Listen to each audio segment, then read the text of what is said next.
We- um, Hi everyone, I'm Manish Kumar Singh from Crypto Naukri, and today we have Mr. Ashutosh Mishra.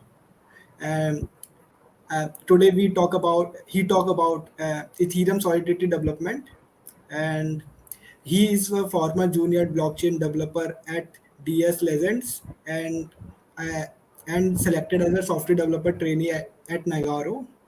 So he will proceed from this session. Hi Ashutosh, how are you? Hi Manish, thank you for the introduction. Yeah. If I am wrong, you can introduce yourself.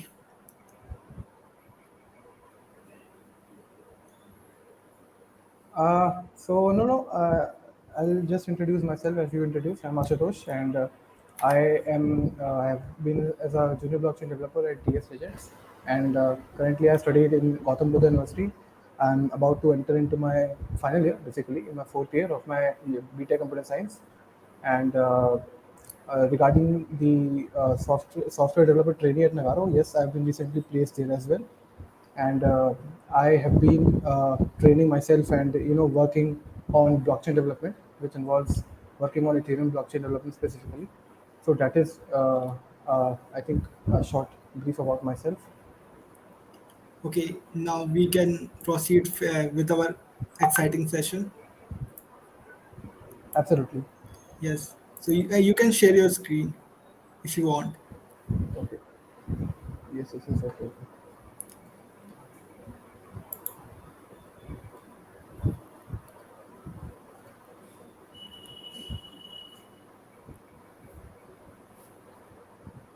So is my screen? Yes, yes, Can you see my screen? yes. It is visible. Okay. So shall I take control of the workshop from here? Yes, yes. Okay. Okay. Thank you, Manish. So I will be starting. All right. So, hello everyone, it's Ashutosh. So, I'll be starting with the workshop now.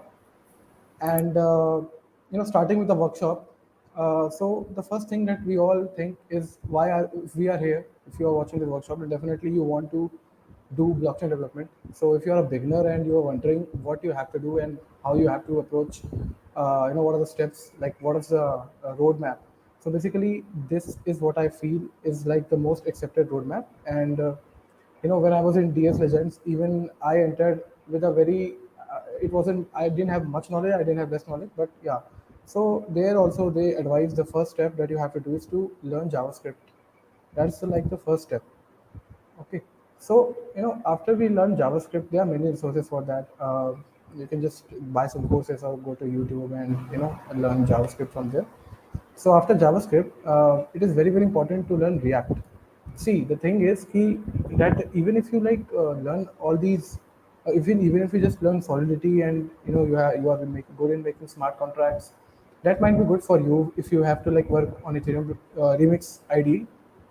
But the thing is, when you work in real-time projects, when you are in some company, then you actually have to take care of the back end and the front end. Okay, so that is so we usually say blockchain developer, but it's actually should be actually called as full-time blockchain model developer. So you should be knowing these things as well. And there are many things, many concepts which are used from React and JavaScript for blockchain development, right? So the second step that we need to follow is learn React, and of course, the step three is Solidity, which will be the scope of today's workshop.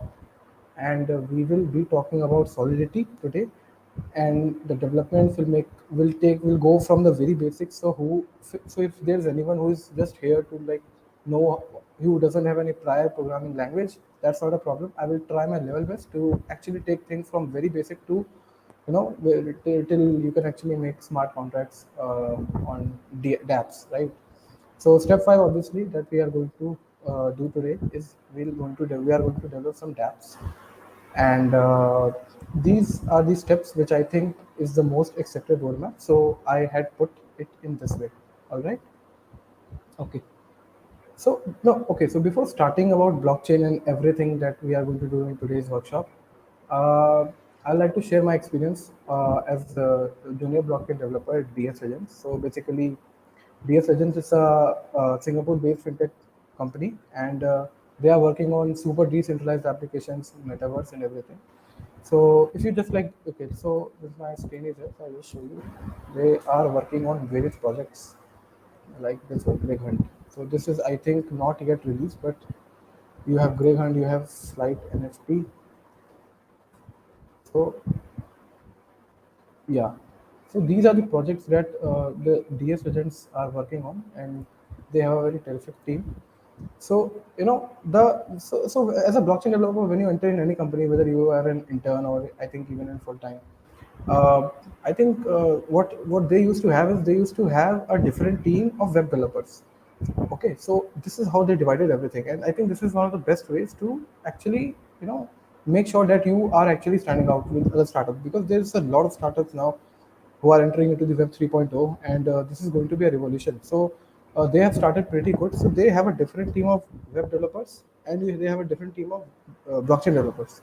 So what they do, they synchronously work together, and then they bring out all these projects. So the website, they make creative websites, and so this is how they work. So so that's the work culture there, and I think in startups that is what people expect you, the attitude of learning. Okay, so that I think is just a brief overview of about DS Legends and everything. So now we are officially like we are starting from the blockchain development and everything. So, so the first thing is what actually is blockchain. Okay, so there's a saying in Hindi when we actually say खूबसूरती केवल नजरों की आकर्षित करती है व्यक्तित्व दिल जीतता है. So this line actually relates to blockchain. I'll tell you how. So similarly in today's world, centralized systems that we talk about, like they actually look amazing. They are very very reliable, and you think they will always be there and there's going to be no problem, but this is not actually the case. There's always someone who has the power to disrupt your very sensitive information or sensitive assets, and or anything.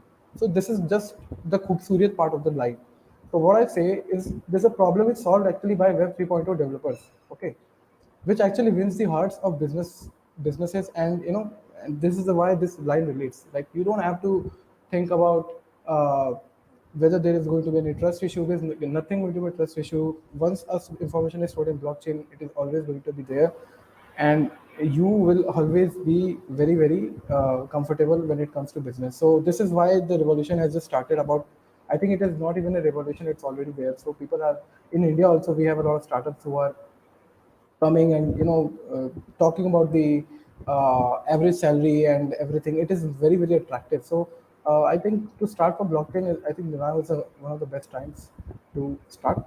So now we are going to jump straight into what are dApps. Okay, so what do you mean by dApps? So dApps are basically they stand for decentralized applications. So what does that mean? So I've like taken some points as it is visible here. So this decentralized applications means that you have a virtual or digital program that runs over the blockchain of with no single authority has any control. So just like I said, let me tell you what from my point. Just like I said, there's no single authority that is actually having a control of your data or anything. Okay, it's just a contract between the two parties, and that's it. There's going to be no break of trust or anything. So blockchain, as the name implies, it's actually a series of blocks. Okay, so which is like chained together to form a database. That is, the data are actually stored in these blocks, and that data inside the blocks can only be added. Okay, so transaction in this block can be only added in the blockchain. So once these data, that whatever we are dealing with, once they are stored inside the blockchain, it cannot be removed, it cannot be updated, and that is how when a hacker even thinks to try, like start hacking the blockchain network, then he might have to think again and again and again, because there's always an address of the previous, if I'm right, previous block, and that is how everything is very very related. So hacking of blockchain is very very difficult, but yeah, there has been recent incidents of hacking called as Solana. So that's, I think, a totally different case. But when I talk about blockchain and how the data cannot be removed or updated, even hackers cannot hack it. It will be very, very difficult. So people, the businesses, and everyone who are involved in very, very big transactions or everything, everyone is using blockchain in some way or the other. So that is like This is what basically is dApps. It's a decentralized application which has nothing to do with centralized application. So what are centralized application? So centralized application is basically an application which is centralized. That is, suppose if I am storing my money in a bank account, so even I don't have it, I actually have it in my database, but where actually is the money? There's a third party who is actually controlling the assets that you have, and you never know. The money can just go from there anytime you want. There has been a situation in the US, I think it was around 2000 or 2008 something, where the money from the bank was gone and people were not able to access their own money. So this is a real situation, it's a real accident that happened long back with this centralized applications, with the centralized systems. This is where our dApp works. So now coming to the next points. So I actually tried to take only those points which are very much important, and I think this is, you don't need more or you don't need less. These are like enough. So the agreement between two parties with a third party having the authority of the contract is a simple contract. Like that is what I was actually just talking about. If you are in a bank, you are storing your money somewhere, then you are in a contract that you have, suppose you have deposited 10,000 rupees and they have their 10,000 rupees. So who has actually the control when you deposit? It's that single authority, it's a bank, right? So it's actually a simple contract that we have been seeing for ages. But however, if this third party is replaced with a computer program, and the promises can never be broken, then that makes the contract smart. And so it is called as smart contract. Why? The contract just became smart. It's not single authority, it's not single entity or single person who is controlling. It's the computer, it's the program that is actually taking care of your assets. So this is the contract being smart, is called smart contract. So this is what a smart contract is. So where do we write these smart contracts? Like you must have heard about Remix in it. So so we use Solidity as a programming language to build these smart contracts. Solidity is the language that we use to build smart contracts. That is, I think, very much clear already. But since we are covering, the workshop has to be like this. So so this was an overview of smart contracts. So what actually are the smart contracts when we talk from a code's point of view? See, these are actually a set of instructions executed in a decentralized way, right? So these are a set of instructions executed in a decentralized way without the need for a centralized or third party intermediary. So I've just told about the third party issue and everything. So hence it is basically a contract like in real life, except it is not in writing, but it is in code, which is embodied in a decentralized application. So smart contract is just like a simple contract that we know for ages, but the difference is that it is not in writing. The contract is not in writing. It is in the form of code, right? So that code is actually embodied in a decentralized application. Now, what is a decentralized application? It is the blockchain network that you're using. There are so many blockchain networks. I'm talking about the Ethereum blockchain network. This is the scope of this workshop is Ethereum. So this is what the smart contract does. Now, this is a very common term that we know about chain link, right? So, if I were to talk about chain link, it's actually a decentralized Oracle network with which you can have external data. So, if you want to like have external data and then you need to have in your own network, so that is something that we do at a very high level. So, this was just knowledge about what chain link actually is.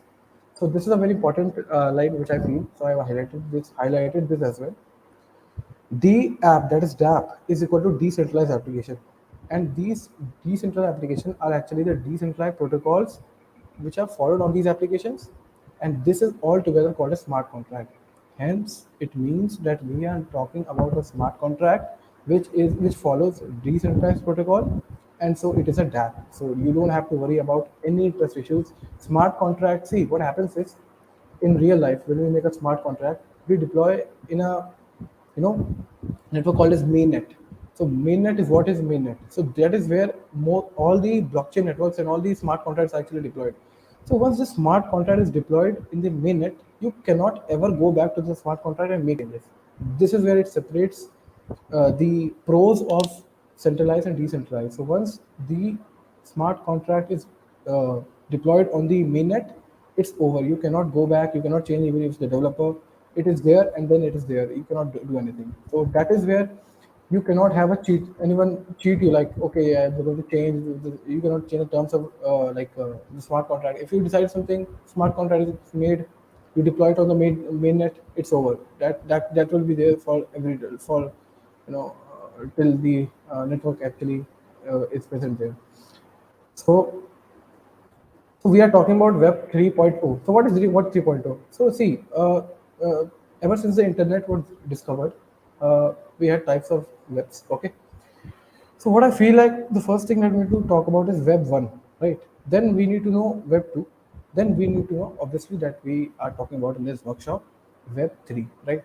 So, okay, then why do we have to know about Web 1 and Web 2 if we are talking about Web 3? See, the thing is, you cannot understand Web 3 if you don't have any knowledge of Web 1 and Web 2. You need to see the difference, then only you will be able to see what is the potential of blockchain development, right? So, if I were to, so here I have made this point Web 1. So let's talk about Web 1. It is a permissionless open source web with static content. See, if you have a page, you have a static content, people don't even need permission to like change it. See, I think there was a case in Wikipedia. Wikipedia is like one of those static pages where what used to happen was when some author used to write his knowledge, whatever topic it was, anyone who could actually go to that Wikipedia page and change the content of the Wikipedia as per his knowledge. So he doesn't need permission. So can you imagine how terrible situation it is? Like Wikipedia had this problem of Web 1 where people were writing their content, and anyone who actually wants to make sure that the information is wrong, he will change it. So the author does not get to decide what he has to show, which is very weird, right? So this was used to happen in Web 1. So let's talk about Web 2 now. The permissioned web with dynamic content where companies run your agreements on their server. Just like I told you, Web 2 is you can something you can think about as a centralized system where companies run your agreement on their server. That is, if you are there on Web 2. So I told you if you have to do a transaction or whether it's anything, if you're accessing a website, it is the company at the end of the day who are running your agreements on their server. They have their own server, they have their knowledge, and all these kind of things are actually. So this is just one so small example of Web 2, and so far we've been using Web 2. Even now we are using Web 2. So now we talk about Web 3, right? So what is Web 3 now?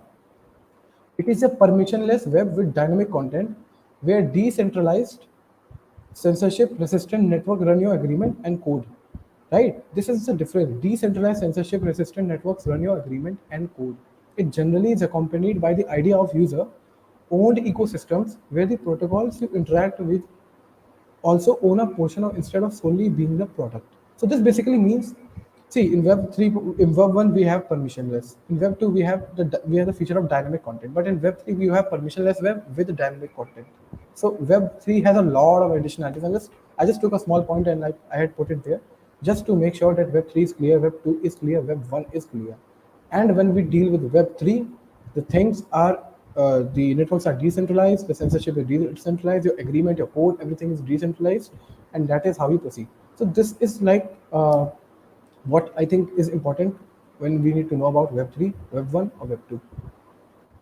So now we need to talk about value of smart contracts. See, later on in just few moments, we will be developing some smart contracts, right? So we need to know what does that smart contract that we are making. So what is it that what is the value of that smart contract? Why are we making it? So see, I just like I told you, it's unbreakable promises.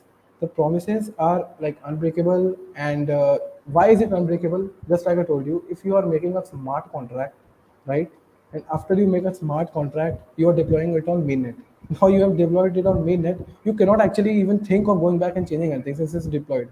So the promises that you made while coming into a agreement, while coming into a contract, that promise will be there as it is, no matter if someone wants to back down or someone wants to change the the conditions and everything. So that thing is totally avoided, right?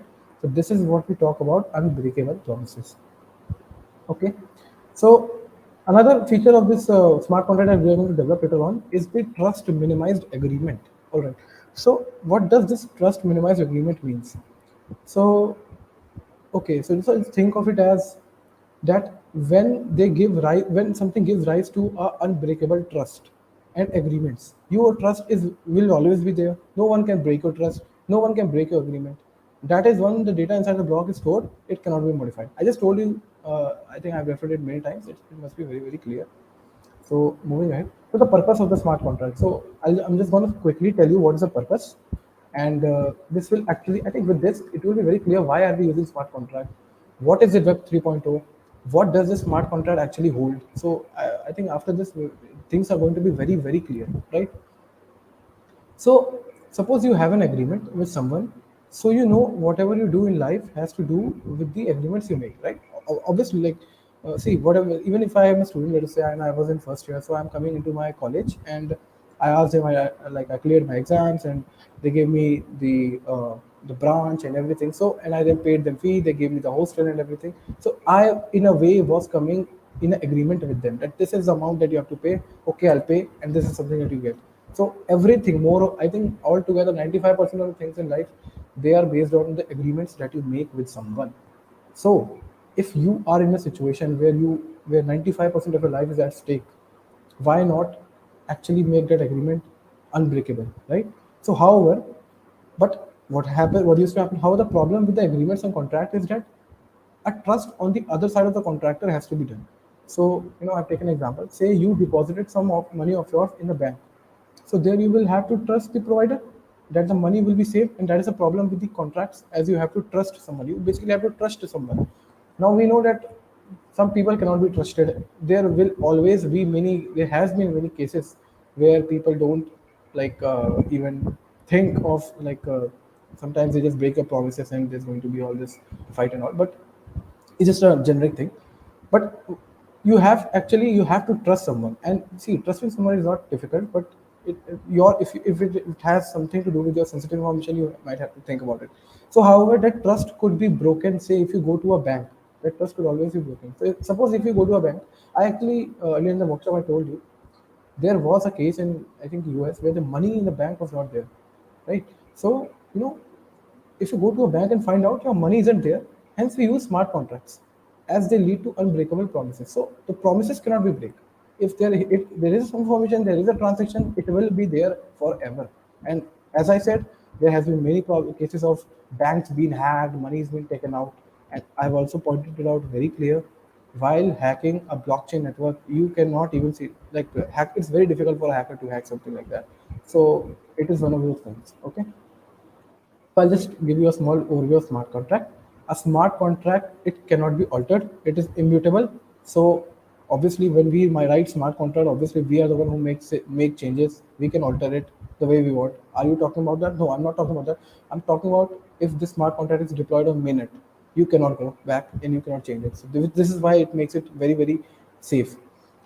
Second, automatically executes. And third is everyone sees the terms of the agreement. Suppose I have a blockchain network and I have, let us say, uh, four blocks. And suppose the name of the four blocks are, the number one is RN Seni. Let us say second one is there's a guy named called Sharma. Third one is, let us say, there's a guy named called Karthik. And suppose fourth one is there's a guy named called Ashutosh. So if we are in a blockchain network, then Seni, Sharma, Karthik, and even Ashutosh, all of these four guys will see what is actually happening in the blockchain network. So, and if suppose there is a money transfer, if there is some money taken out, if there is some money that is being altered, or any data that is being entered into the blockchain, everyone will be seeing that, because what happens once you change the data in a block, it will be reflected in all the blocks. So that is how the smart contract works. So this is a very important line which I feel everyone sees the terms of the agreement. Like the transparency is just very nice. And also, now we talk about smart contracts will solve society's critical trust issues that I also told you, like the example I told you with the bank. Once you actually are in a smart contract, it will solve your trust issues. You don't have to worry about the trust. Once you have made an agreement, it will always be there. I repeated it again and again. So I just given a comparison between what if there is a paper simple contract and if there is a smart contract. So the first thing that it is very evident is counterparty risk is high and opaque. Transparency is purposely removed. As I told you, there are people who cheat you on this, and once you get cheated, you cannot even demand transparency. Third is interest yields are low and going lower. Yeah, that is like the finance part. But if we talk about cryptographic guarantees, math based, so the cryptography risk is low and transparent. Transparency is unavoidably built in. Just like I told you, if I change something in my blockchain network, then everyone will see it. It's a built-in thing. You cannot avoid it. It's right. So it's unavoidable. So third thing is interest yields are consistently high. So Okay, just a moment. Yeah.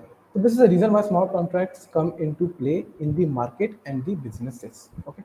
So now we talk about trust minimized means less trust will be required as agreement will be unbreakable, and in other words, unbreakable promises.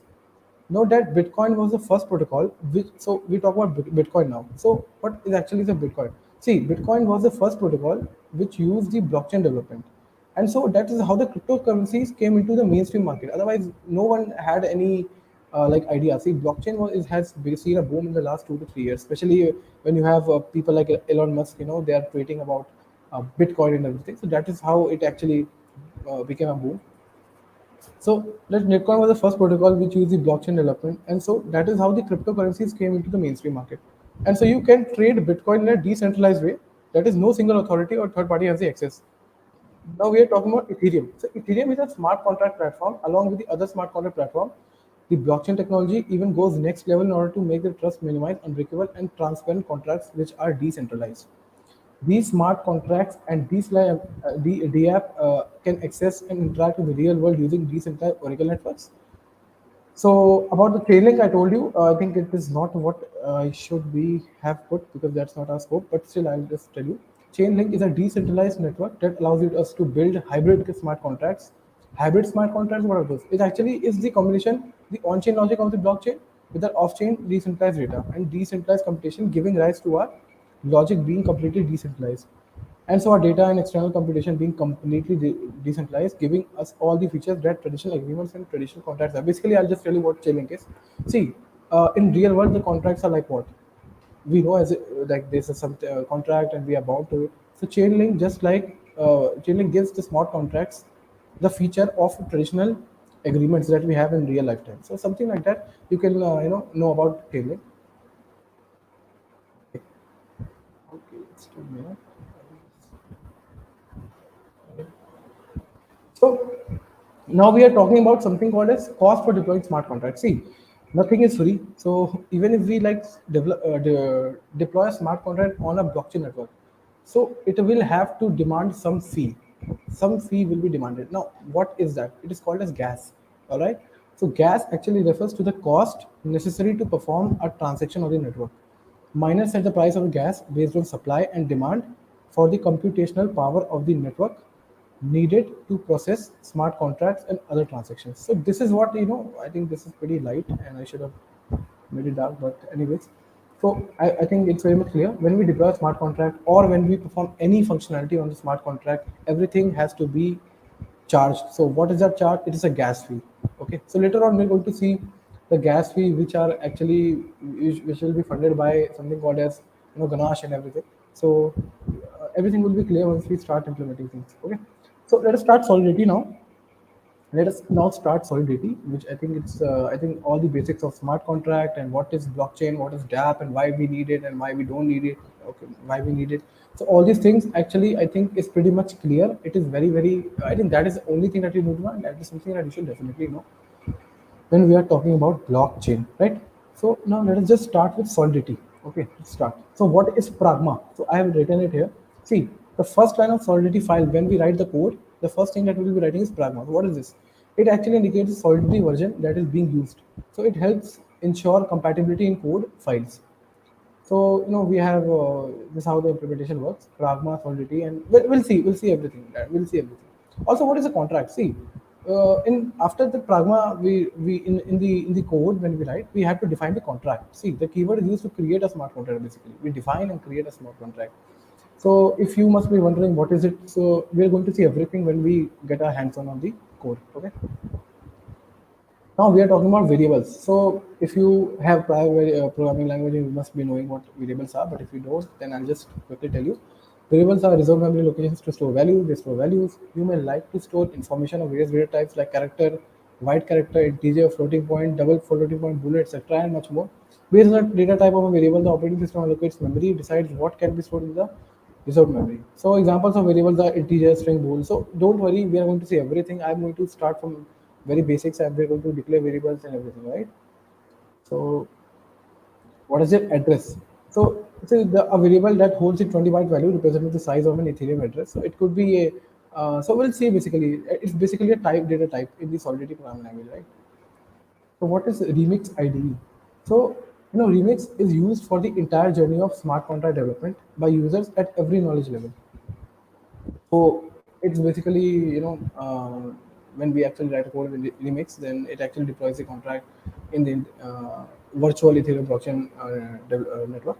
So this is where we actually write the code. Just like in Java, you have Eclipse, we have VS Code, and then obviously to write the Solidity smart contracts, we have Remix IDE. So I'll just quickly start with the glossary of Solidity, and then after this we will start coding, right? Because these are the basics that is very important. Without it, you will not understand anything. So I think glossary of Solidity. So we are talking about state variables. See, variables whose values are permanently stored in a contract storage. So suppose here I have written a contract or test, and I have a store data. Then you actually cannot be this actually cannot be stored in the contract storage, right? So this is a state variable. This is how it is implemented. We'll see it when we start coding. Here so yeah, so now what we are, so we just saw what are state variables. Now we are talking about global variables. So there are various types of global variables. We have blockchain hash, blockchain coinbase, blockchain dot difficulty, blockchain dot gas limit, blockchain dot network, blockchain dot timestamp, blockchain dot returns, message dot data, message dot sender. There are many of them. Whatever will be the important when we develop some dapps, we'll also look into it, right?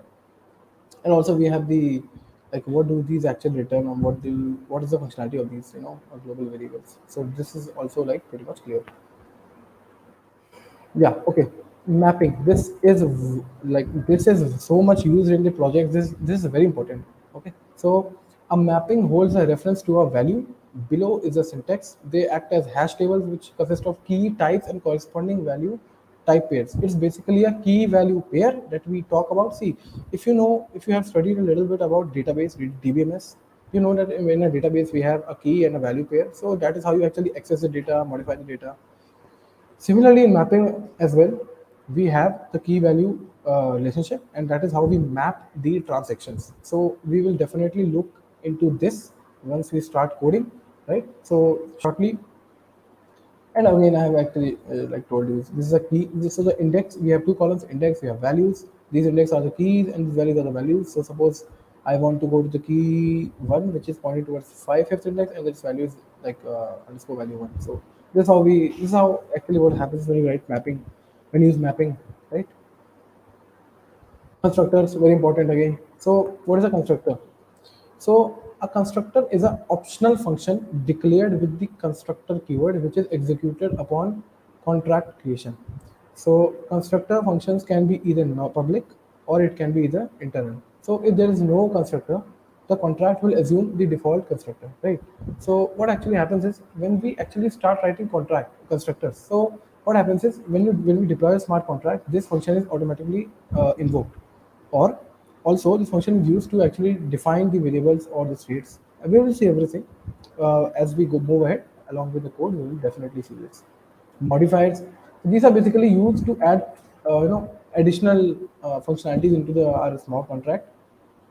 So modify allow control of the behavior of a function. They can be used in a variety of scenarios, like for example, checking who has access to a function before executing that function, right?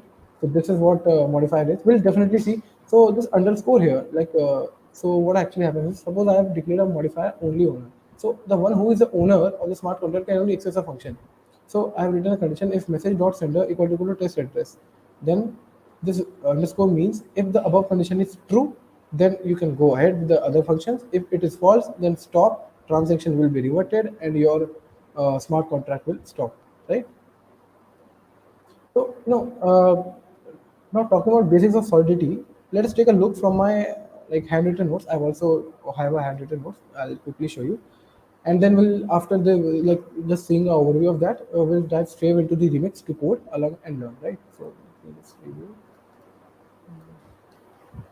downloads. So, yes. So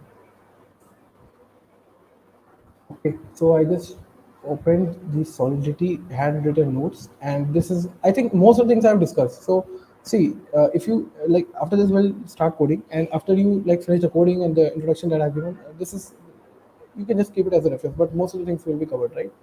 You have Boolean logical, you have arithmetic operators, you have logical operators, assignment operators. Then we have value type, Boolean, integer, address, bytes, as we discussed. We have enum, something called as we'll see, reference types, arrays, and this is basically a very like informative notes. And I think if this is, yeah, this is all that I have to show in handwritten notes. So okay, so I think when we are talking about payable, yes, this payable keyword I wanted to discuss before starting. So what happens is sometimes we actually want to deploy, develop a smart contract where we need to make sure that I can send or receive money. So if I have that functionality, I will use a payable keyword. So what will happen this way? I'll be able to pay my ethers. Ethers are what, some crypto tokens. So this payable keyword we will see when we code. So I just wanted to give you an introduction. Here also I have written a payable function is a function that can receive either being called. It is mandatory to include the payable keyword if you wish your function to receive ethers. If you wish to send ethers to a function that is not mentioned as payable. Okay, so it's mandatory to include the payable keyword from Solidity 0.4. Yes, after the recent version of Solidity came, you need to actually have these payable keywords. So if you try to send ether using call as follows, then we have all this. So we'll see everything. We'll definitely see everything. So this is just a brief overview. And I think now I will start. We'll start coding now. Okay. So what do you need to do? You have to go to your URL. You have to write Linux Ethereum IDE. So what is Linux Ethereum IDE? I've already told you. Which is I can also show you. Right. So it basically allows developer deploying administrating smart contract for Ethereum-like blockchain. It can also be used as a learning platform. So this is basically what Ethereum blockchain is. See, you can actually download it in your PC, but I would, I think you can also use it on browser as well. So I'm using browser here. So of course. So now we are officially in our Remix Ethereum ID. So okay, so things must be very. If you are new to this, you might not know what I'm talking about, but here I'll just show you what is important and what is needed to actually develop and deploy smart contract, right? So this is basically a workspace that we are talking about, and this is a file explorer where you can actually access your files, open, create new files, and there you have different type of plugins, Solidity, StarKit, Sourcify, more and everything. And then you have the search option, and this is okay. So these two are what I'm actually talking about. These two are very important. So this is basically a Solidity compiler. This will compile a code in Remix. This will compile a smart contract in Remix IDE. And once our smart contract is compiled, we have to deploy it. So on the Ethereum blockchain. So compile means what? Your Ethereum blockchain, Ethereum smart contract is absolutely fine. You can now deploy it and use it for real time. So how am I going to do it? So I'm going to deploy it now. So how am I going to deploy it? Deployment transactions. So once we actually like compile, we'll have an option of deploy here and everything. So now we have environment, right? So what are the environments? So these are basically the environments that you can use. So if suppose I have these different accounts, these are basically the message.sender accounts, and all of them have some ether. So don't get excited, it's not real ether. It's just a sample ether, right? Just to make sure that you can actually test your smart networks.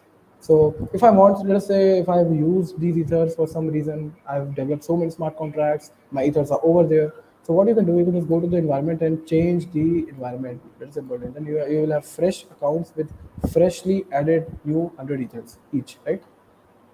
Gas limit is basically the limit that you set. So once you actually, just like I told you, once you deploy a smart contract, there will be a fees required. What is that fee? It's gas. So you are setting a limit. You can actually increase it, decrease it. You will do as what you need, but you are setting a gas limit that your when you do something, your gas limit, the gas fee that they charge, that the remit charge, it cannot be more than this, right? So I'll just start. Okay, so that's enough introduction about everything, whatever is needed. Let us start coding right away. And I'll go to the new file. And here, this one. This actually means it's a new file. And let us say I'll start with data type. So I'll write data types.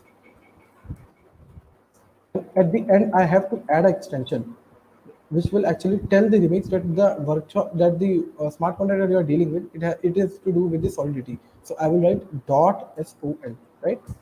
So we are writing a Solidity code for deploy for making a smart contract. Okay. So okay, so what I do, I think what I do, I'll actually use my set of code that I've done, and just for explaining you better, and even me, so that I can work smoothly here, I have written so many comments on them so that no one gets, like, everyone understands whatever I'm talking about. So I'll just go there, I'll refer, I'll give you an introduction, a view of the code that I've written, along with the comments that I've written, and then we'll actually code along the way from scratch. Okay. So let me just go.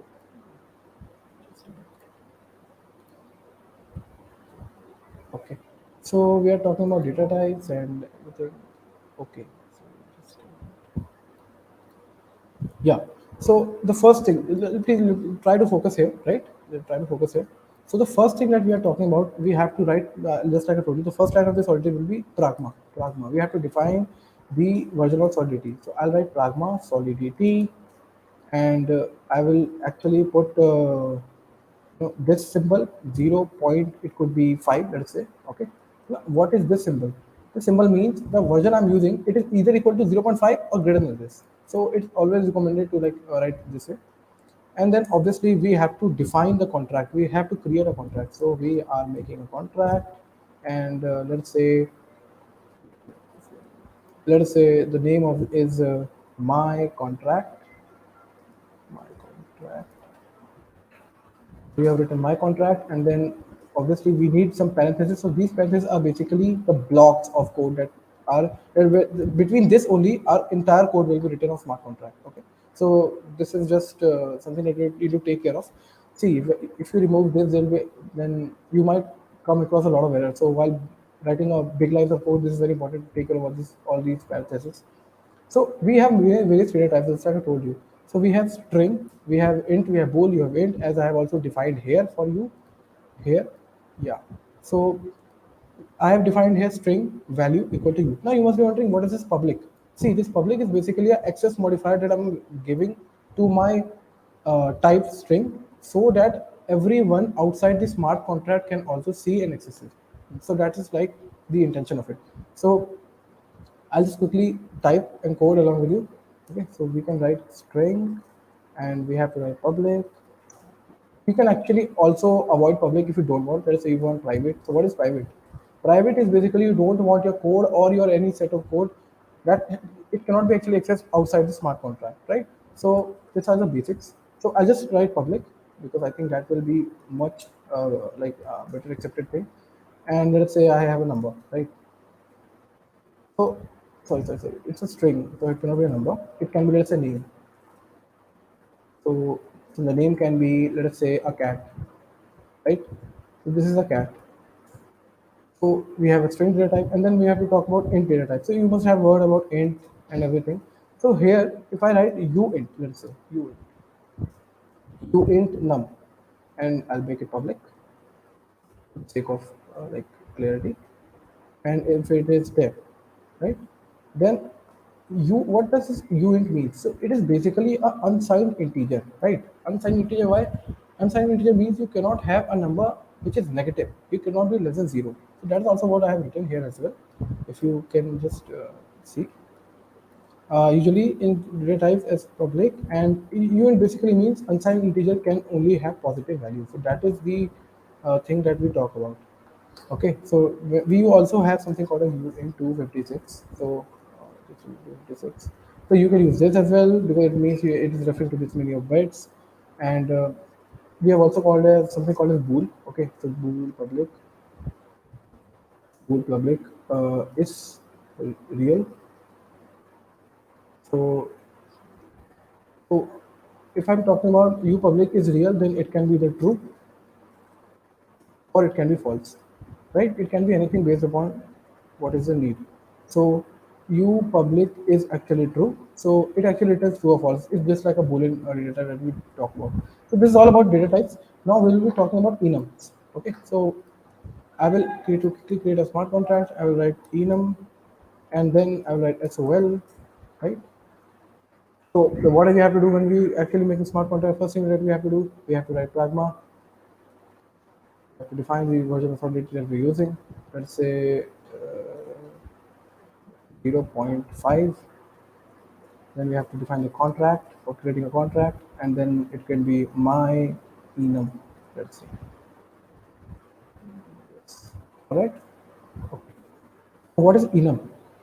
See, enum is actually used to define the state of the smart contract. What does the state of smart contract means? It can be either waiting, it can be either ready, it can be either active. So I'll just show you here. I have actually implemented enum state, which has three states: waiting, ready, active. So based on the state that you want to actually create by containing this function, I'll just quickly explain you, and then we'll code along the way. Don't worry. So actually, it is constructor public. So and in constructor, always remember we try to define all the objects. We try to define all the states. So let us say that okay. So we know that enum is actually used to define the state of the smart contract, right? So now let us say the state of the smart contract right now is on waiting. Let us say we have defined it like this, right? So now, if suppose I actually wish to activate, see, because we have three states: waiting, ready, active. Now I don't want the state of the smart contract to be waiting. I want it to be active. So I'll write a separate function for it, separate active, and obviously it's a public function. So I'll assign it as state is equal to state dot active, which means now that your state was waiting, it is active. And similarly, after this, what I've done, I've actually taken a function is active, right? So that means is active. It's actually checking whether your function is active or not, right? So when I result, is it true or is it false?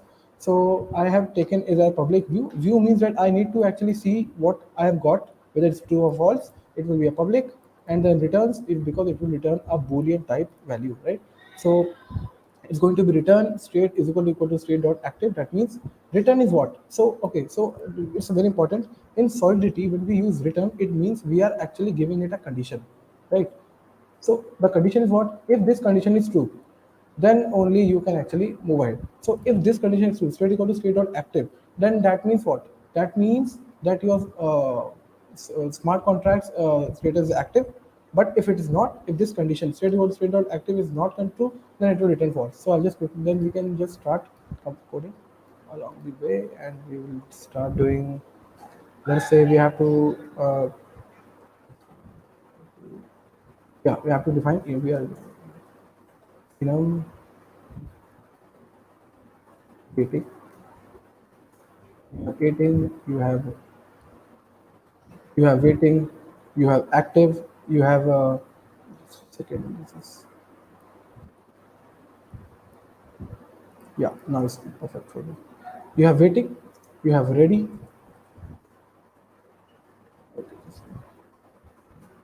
It's ready, or it can be active, right? So it can be one of these things, and this is okay. Now I have to actually have a state, right? So what I'll do, this enum is now it just consider the state as a variable. Now it has a variable, it can have all these three values. It can be waiting, it can be ready, it can be state, right? So I'll do what? I'll quickly say state public state. So what I've done, this is now in a way a enum type variable, right? So what I'm doing, I'm using the state here, and I'm creating a variable out of it. That means this state variable which is now created, this will have either of these three values: waiting, ready, active. So what I'll do, I'll actually start constructing constructor. Why? Because of course I told you. uh,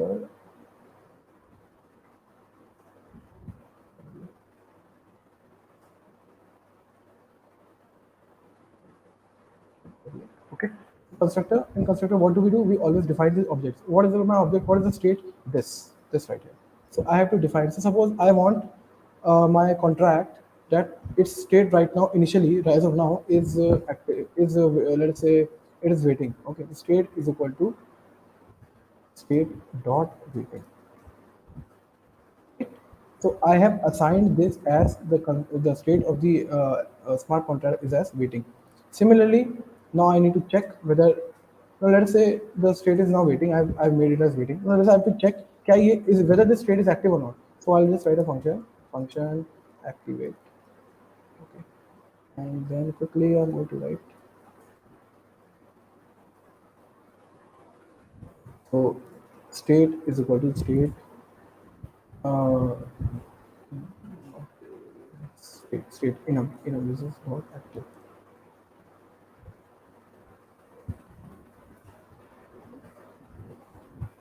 See, Solidity is also a very case-sensitive language. So whatever you define here, make sure you define here as well. So I have made a mistake here. So it should be waiting, and similarly, it should be active here, right?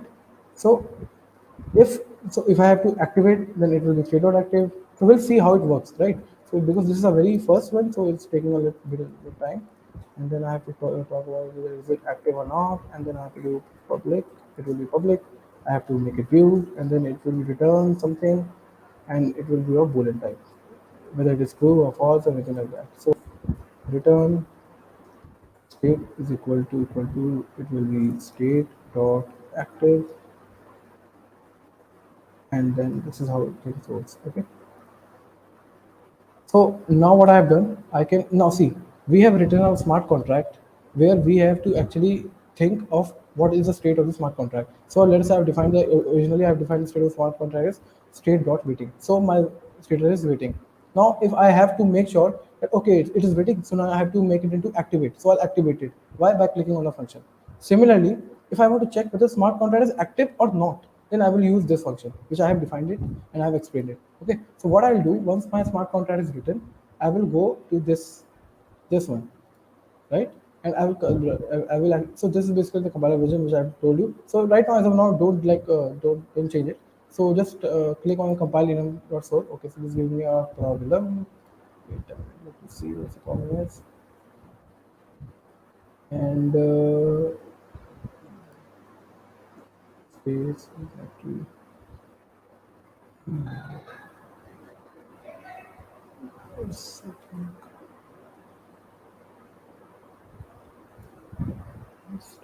Rating.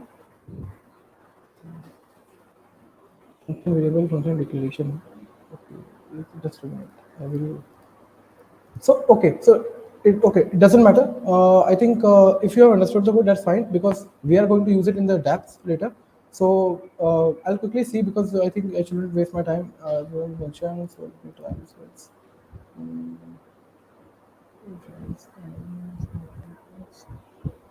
Okay, that is okay.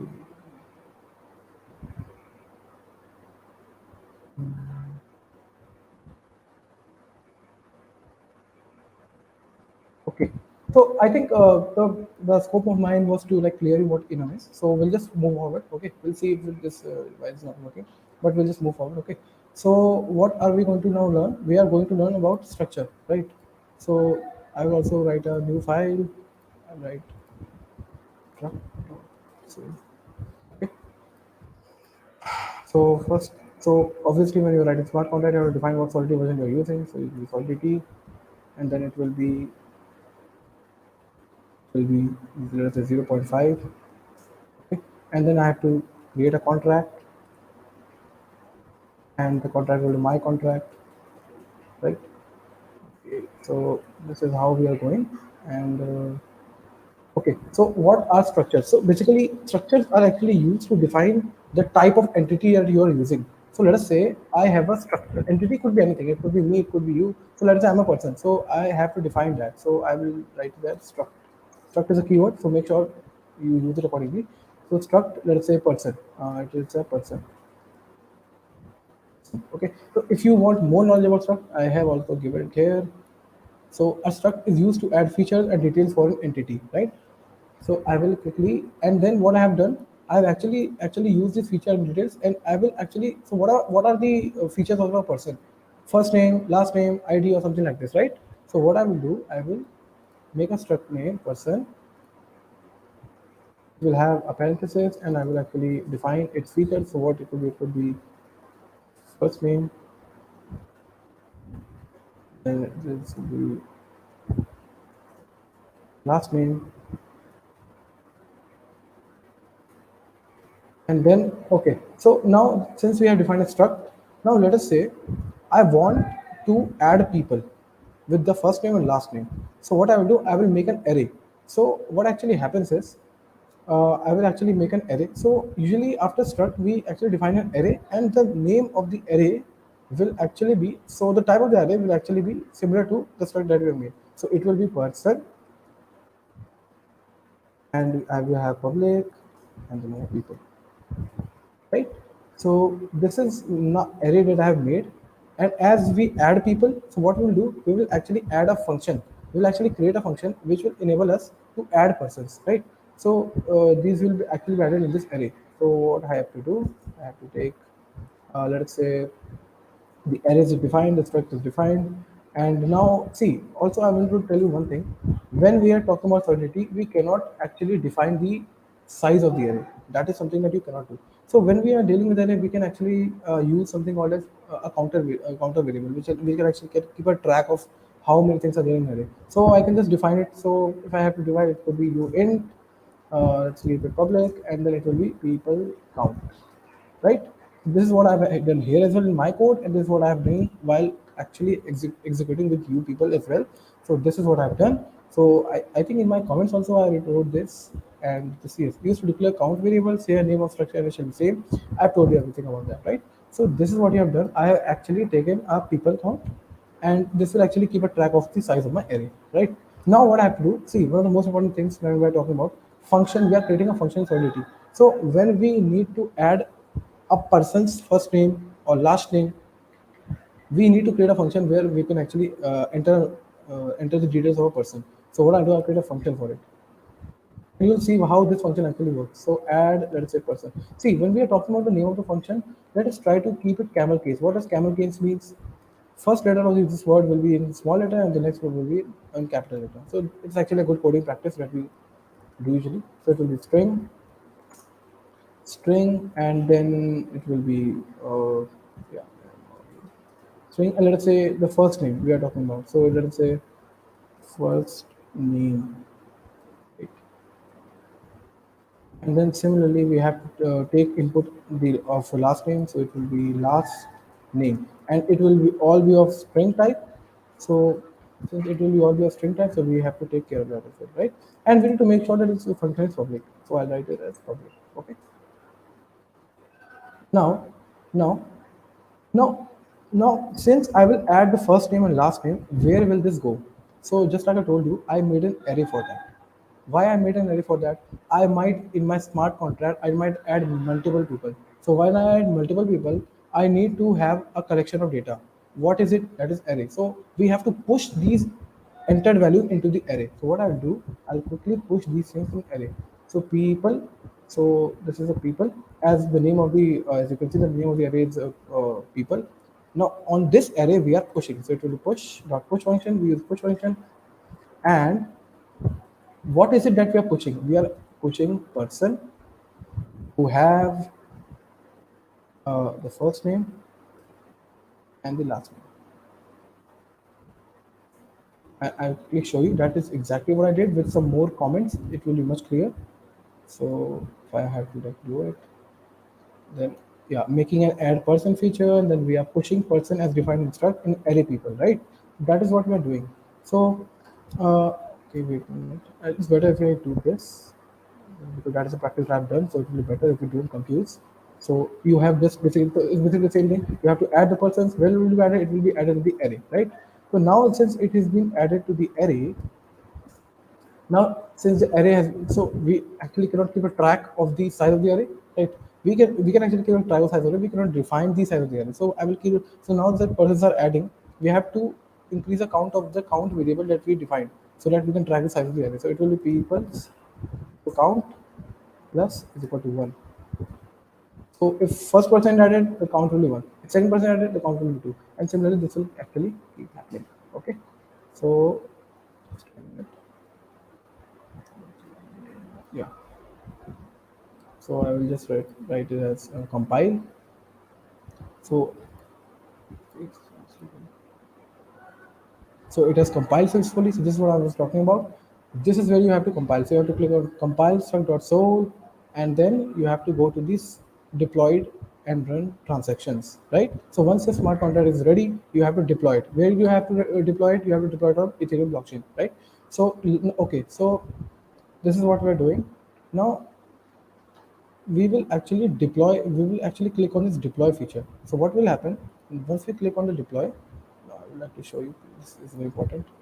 So once we actually deploy it, what happened? Our remix ID gave us some green tick, a green tick. So this is what this actually is. This is called transaction. Okay, so if you actually click on this, so you will see that this is a status. Status means it's a true transaction, mined, the execution will succeed. transaction hash. What does this mean? Transaction hash basically, see what we did, we deployed a smart contract. So it will be deployed on Ethereum blockchain where? So it will be placed somewhere which will have an address. So on Ethereum blockchain at a specific address, our smart contract will be deployed. Okay, so this is the address of that location where our smart contract will be deployed. And from which account, I'll tell you right now. So this is what we are talking about from this. So this is the account. These are the account section that I told you about. You have to select one of these accounts, and if you select one of these account, from this account, uh, the charge of gas fee will be charged, right? So I have deployed a smart contract. I have to select an account from this. Now, whatever account I select from this, that the charge of gas fee will be charged from that particular account. It's like if I'm going to a store and if I want to buy something, then while buying I need to pay from my account, right? So similarly, if the smart contract is being deployed, I need to make sure from which account, who will bear the gas fee for that, right? So it's this account. So I have selected this account, and as you can see, originally it was 100 ethers. Everyone was 100 ethers. Now it is 99.99 ethers. Why? It is because some amount was deducted in order to deploy the smart contract, which is very evident. So once you actually come into this our transactions, it has all the details. It has gas. It has showed this is the cost of gas that was taken. You have transaction cost. You have execution cost. You have input, you have decoded input, you have everything, right? So they have provided you everything. So this is what transaction is. I'll just quickly remove it, right? So now after you deploy, you have the green tick, you have the transaction. Okay, very nice. Now what is the next thing that we need to do? Go to the deployed contracts, right? Click on this arrow. Now you will see functions popping up. Now what are the functions here? It is very important to see the smart contract and late. Function add person. I have taken the first name, I have taken the last name. That is exactly what is happening here. So let us say the first name will be, if it's since it's string, so I'll put it in double quotation. Let's say it is Ashu, and the last name is Mishra, right? So what I will do, I will actually transact. Yes. So once I've transacted it, it showed that there's a green tick. So once this is a green tick, that means what? Now that it's a green tick, it has successfully added the person to where? To the people's push. So once I've clicked on the transact, it is also showing me the details for it. How much gas is required for transacting, transaction cost, this. So every detail is there. Now note that this is a transaction which is actually on the Ethereum blockchain. This will never be able to be updated or removed. This will stay forever. So this is a proof, right? Proof is there always, right? So this was a little thing about our, the struct. Now we will actually talk about mapping. So I'll quickly go and make a new file.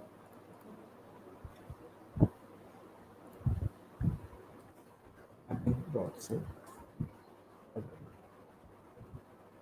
okay. So what is mapping? So I told you, if we want to actually make a relationship where, suppose I want to store a value to a specific key, so I use mapping. So I'll just do what? I'll simply, so this is a smart contract. It's like a D app that we'll make right now. Okay. So this is a D app DApp that we will be using, and using mapping will actually execute our in. For Pragma Solidity, it will be 0.5. And then you have contract. Let's say contract is my map and anything. And let us say we have to define a struct again. Okay, so it will struct person. Why person? Because it could be anything. It can be a car, it can be a person, it can be anything. This can be entity. Now what are the features of the entity? The features of the entities are, uh, you can have first name, last name, as we've seen in the previous one. So here also we are defining as an ID. Let's say it is an ID. Okay. Then we have something called a string, because we need to define the first name, so it will be first name. Then we have last name. Okay. All right. So we have defined the structure, and now what do we have to do? We actually have to somehow make sure that we map the. So suppose what I want to do, I am having some people, and let's say if I'm talking about problem statement, that I have actually used it here. Wait a minute. It will be much more clear. Just a second. Yeah. So see, this is what I have to do. Now suppose I want to to add a, I want to give a specific value to a specific person. So what I will do. So since we need to keep a track, we will use you can use U entry 256. It depends. So it will be public people count is equal to, let's say, 0, because originally we set it to 0. And then we have mapping, this is a keyword, right? Please remember this. So this is a key value pair. We use key value pair mapping, so it will be u in, it will be our key. And we use fat arrow function, that is equals to, and right arrow function, this is fat arrow function. Now what is the value for every key that will be used? As I showed you in the database, it will be let's say here we have person, and let's say I want it to be a public. Okay, that's X whatever that we need, and the name of this variable will be, let's say, people. Yes. Okay. Now see, this is what we are doing. Just like in previous one, we using array, we added a persons. Now we are doing the same thing with the user with the help of mapping. So what I'll do, I make a function to add people. So what I'll do, I make a function add person camel case, and then I'll have string memory, and then you have first underscore name, and then you have string memory last name, just like we have done, and I'll keep it as public because I want this function to be public. Here. So what I'll do now. So what I will do, I will add some people. So what will happen? The count of the people will increase by 1. So that is what I have to do. Plus equal to 1, right? Similarly, when I'm talking about people, people, people count. Okay. So I'll just quickly explain you what is happening. Okay. So before going forward, I'll just explain you. Please note, please focus here now. What I've done here is that people's of people count, which is actually the key right now. This one is actually the key right now, right? So I've added some people. Now the key becomes 1 because the count goes to 1. Now to that first spot, I have to add a value. How is it happening? See this mapping. I've done the key value pair, and it has the name of people, right? So since it has people, now what will happen is this at it, so mapping will be done at first position. It will go and add a value. Now what will be that value? It will be this person with the first name, last name, and id. So at first second position we are adding people who have people count, first name, second, last name. So I think it is very clear. So even if you like very new, so this might sound very problematic, but it is actually not. If you practice, so it will be person. So what exactly that I'm adding here? It will be I'm adding a I'm adding a person which has a people count, okay, and then he has a first name, then he has a last name, and then I have this. Okay, so I think this is enough about mapping, and I shouldn't be adding anything else. Just let me just clarify. So yeah, here. So I'll do what? I'll have to go. I'll have to compile it. So I'll compile it quickly. Okay, there's an error. Why is it an error? Because I have done a mistake. I'll try again. Yes, it is compiled successfully. Now I have again I'm here. Okay, so once you actually go in Remix, you actually start making a different project. Things will be there. So you just try to remove it by clicking on this button. Similarly, you have to go to the deployed contracts. You have to click this dustbin button, and then everything will be removed. So you are here. Okay, let's compile it again. It's compiled successfully, green tick. And see, sometimes you might also have yellow tick. So that just means it's a warning, right? So I'll quickly go and deploy it. Okay. So see, here it's a green tick. It means it has successfully been deployed. And these are the details. The transaction is here. The gas fee and everything is there. Now after I've deployed, I will have my deployed contracts here. Now you have to do what? You actually have to add person, just like we did in the last time. You have to add Ashu, let's say here you have Shra, and this is actually added. I'll click on transact, and here we go. This is successfully being compiled. It's showing me how much gas was required for transacting, for adding person, and so this is how it actually is. So this is actually what is happening, right? I hope it is very much pretty much clear. And if I actually write, okay, yeah, no, this is what I put. Yes. So this is what the basic of mapping is all about. Now that mapping is done, okay. So I'll just quickly see what can be done next. Wait, just a minute. Okay, yeah, clear. Just nice. Okay.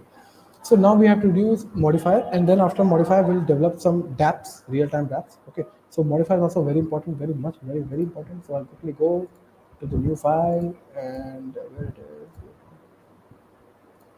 It's going to be, let's say, modifiers dot sol. I'll make it, and I'll come here, and I'll just close the previous things that we've done. So it will be modified. Okay. So first thing that we have to do, pragma, solidity, and the version will be 0.5. So this is done. Okay, now we have to define the contract. Contract is defined. What can be in my contract? You can take any name. Let's say we are talking about here modifier. So it will be my modifier, and then I'll give parentheses because I have to write all my code inside this. And then what I have to do. So here also, let's say I want to define, let's say entity. Let's say it's person because let's just take person. It's easy to understand, right? So here and then he will have some, let's say, ID, right? And then he will have same things that we have done. First name, last name. Person should have login as last name. So it will be string first person first name. You have string last name, and of course we want to have a count variable which will actually count when we add people, right? So it is very much, so that is important from that point. So we will people's count. So then now we will do just like we did previously. We'll map when a new person is added to a specific key. So we are adding, so we have a database to a specific key, we are adding new people. So how is it done? Using mapping, right? So you int cat arrow function, then you have person, right? And I will try to make it as public, and okay, and you can take the name as let's say person. Okay, not person. Yes, just a second. Okay, I think this is pretty much clear. All right. So just a second. Yeah, it works like that. So it will be, so what? Okay, so yeah. So I was renaming. So the name. What will be the name of the variable using map? It will be, let's say, people. Okay, it will be better to keep things same. So okay. So what I'm going to do now? It's listen very carefully. I need to make sure that I actually okay. So let's just read the problem statement that I have defined there, and then we'll write a smart contract. Because that is important. Okay. So so now we have the, so what actually are these modifiers? So I haven't told it about it, so I've written it here for so that everything is clear. See, these modifiers allow access limitations to the contract. So where this function is used, then only the owner of the contract can access, right? A specific function. So what it actually means? So it means let us say let us say so what I've done. Okay. So in previous, I added a person, right? I made a function for that, and I had string, right? And string memory, and let's say it was first name, then it was last name, right? We had all this. So after this, what we did, okay, this should be public. Always try to define the, otherwise it will throw an error. So you wouldn't want that. So what you have to do, you have to add a person. What we did, we had incremented the people's count by what? By one, because a person is being added. Uh, plus is equal to one. And then what was happening?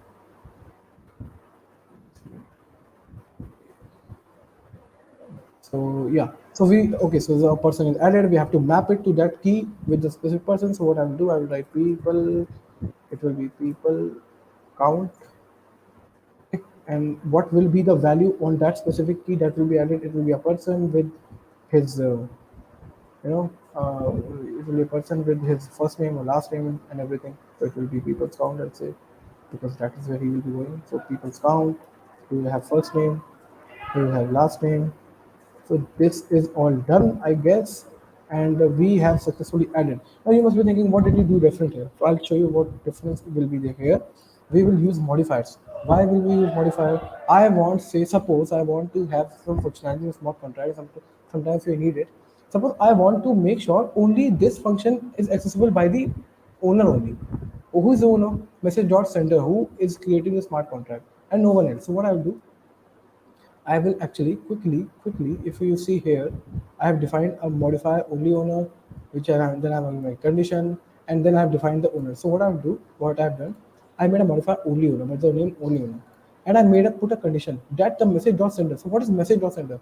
It actually is the address, and that address, whoever it is, he should be the owner of the contract. Okay, so he should be owner of the contract. So we will first have to define the type of owner. So it will be address owner, which we'll do, and then in constructor we are actually telling that, okay, the owner that you have defined, he's the one who is actually sending, he's actually the one who's sending. He's actually the owner of the smart contract. And if this is the case, then you can allow him to access our function. So I'll just make it simple. I'll do what? Let's say I'll first, address is a type owner. Okay. Now I have to create a modifier, right? So what I'll do, I'll write modifier,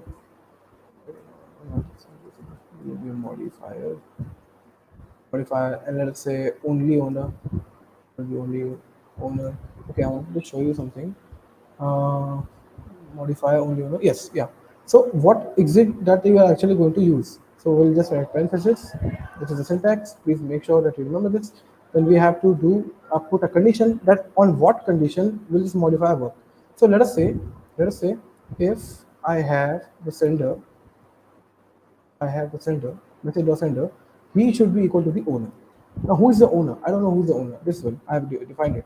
But is the one who is sending the message, is the address from which you are actually making a smart contract. Is he the owner of the smart contract? Because in a smart contract, many people can actually. So what happens is, smart contract, many people can come, they can actually call the smart contract. So I have put that the condition is the message sender should be equal to the owner. I think it's very much clear.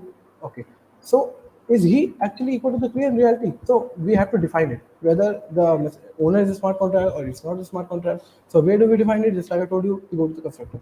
So constructor, and then let's say it will be public.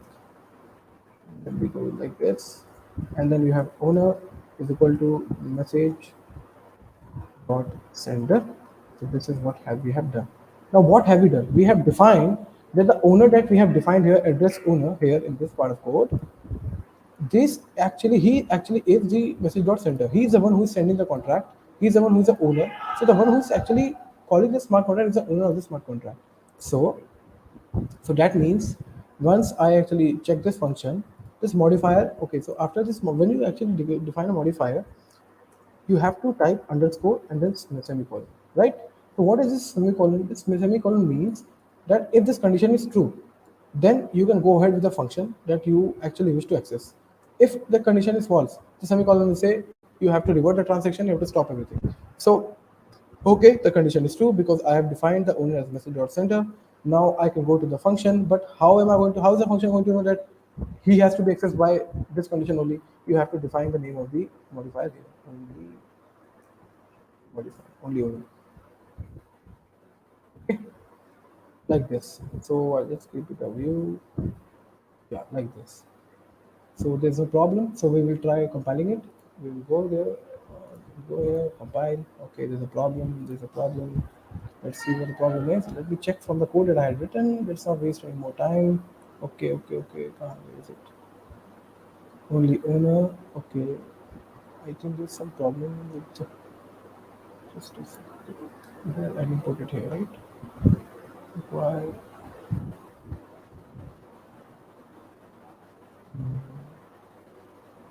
Sales expected but got identifier. Okay. Let me see what they're saying that.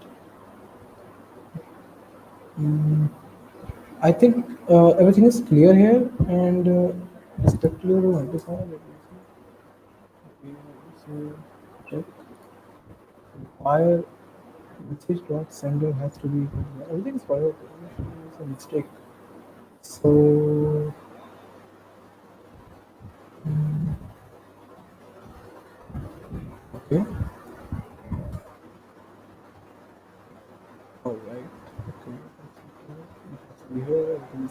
I think everything I do, okay, fine. This is for this. This is for this. This is prior to this. Copy.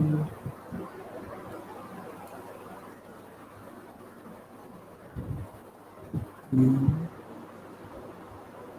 Okay, so let's just do one thing. I'll just quickly put the code back that I have written, and I will try changing the version of the compiler that we are using. Okay, so it will be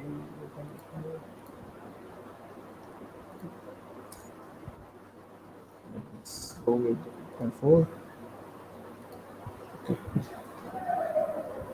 All right, I think there is some problem and I'm not able to figure it out. But I think this is a smart contract that we have written for the modifier, and this will only be accessible for if this condition is true, which we have defined, right? So don't worry. If okay, I'll just figure it out if I can, but I think I shouldn't waste time. So what I do, it's okay. If you have come so far, that's completely fine. We are going to use the same thing in the next dab that we develop, and everything will be clear there, right? So okay, so I think we have wrapped up the basics. All the basics are cleared, and from my point of view, I think we can now start making for one or two dApps. Okay, so there's something called as ERC 2721, right? So am I? So I'm thinking to actually take any doubts if anyone has, and if anyone of you have any doubts before we start making that, so you can just okay. In the role, please version. Okay, yeah, absolutely. Yeah, okay. Thank you very much, man. Yeah, but it's still not working. That's fine. So, okay. So now what we're going to do, we can now start developing our dApp. Okay. Because I don't know, see, I can just, I'm not able to understand what's the problem here. So it's completely fine. Let's just not stuck in this, and we cannot pick out the big things. So we'll definitely use it, and if the problem comes there, then we'll solve it. Okay. So we can start actually developing our dApps, and we'll start doing it right away. And so, okay. Now what are we going to do? Now what are we going to do? I'm going to tell you something about ERC 721 tokens. So what are ERC 721 tokens? See, they are actually fungible. There are types of tokens. We have fungible tokens, we have non-fungible tokens. Fungible token means which are interchangeable, which you can actually interchange. Suppose I have a US dollar, and I'm going to some other company and I'm exchanging it for for the dollar for the currency that they have in their company. So that is something of same kind, and I'm able to interchange and use it. Non-fungible is what where I'm actually not able to actually I'm not able to interchange it. It's a non-interchangeable currency. So this is like a difference. And if we talk about the ERC 21 tokens or other tokens, then you sometimes we don't have to write a code for it. You just simply go to Open Zeppelin ERC 721, and then we come here. So Open Zeppelin is like one of the best place where you can learn everything about ESL 721. And if you have this code, you can just simply copy it, bring it into your compiler, and you can just finish it, right? So you don't have to write anything. See, Open Zeppelin is like a platform where the tokens and the blockchain information, everything is predefined, and you can just use it from there directly, right? So when we debug the errors, we use Stack Overflow, Stack Exchange, and there are many things.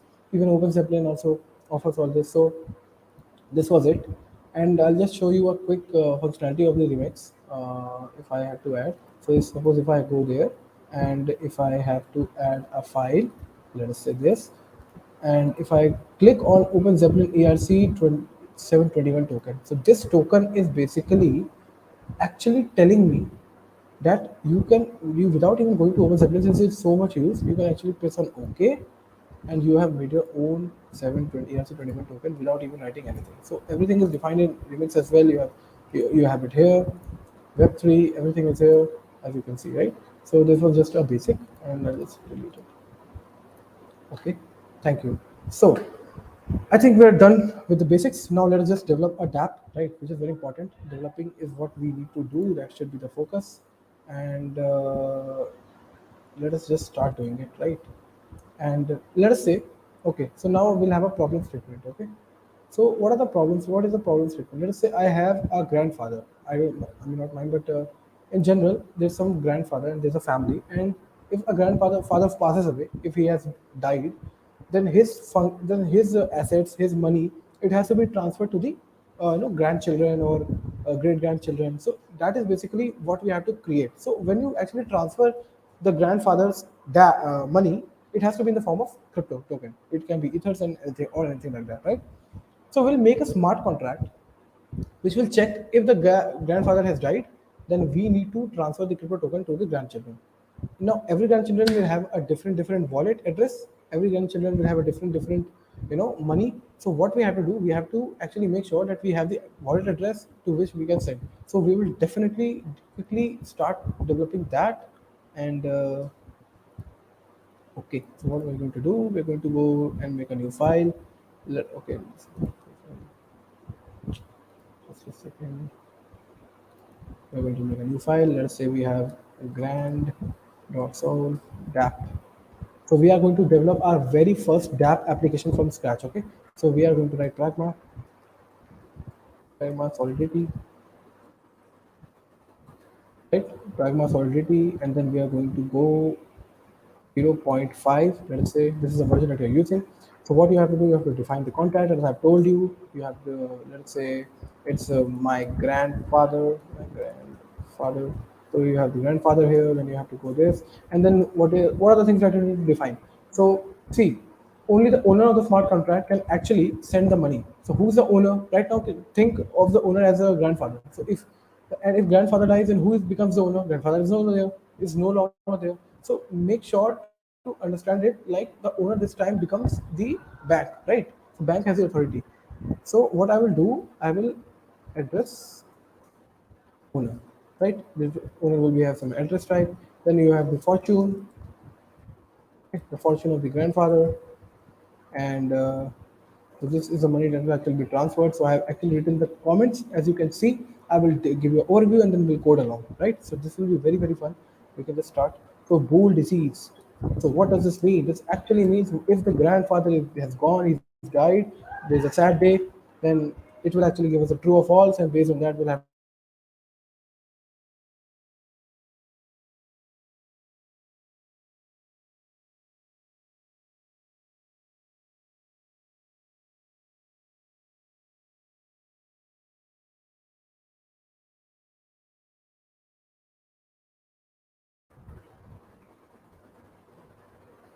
So I'll just yeah.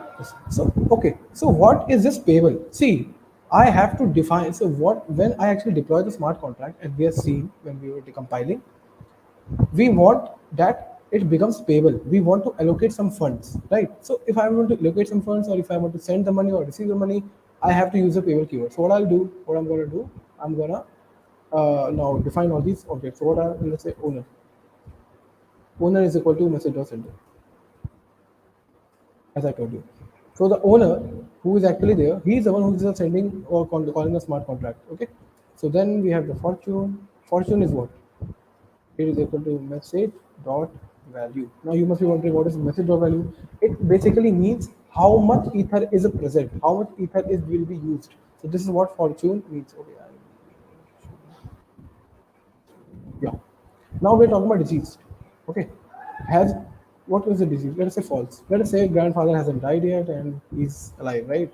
So you can always like if you feel that I'm not able to I'm not able to like go back and tell you that. So I have already written a code which I am also referring because the code I've written. I've added multiple comments so that it is clear and I'm explaining and we're coding along the way. So this will be very fun and you'll actually develop a dApp. Okay, so just keep following me and we'll get through, right?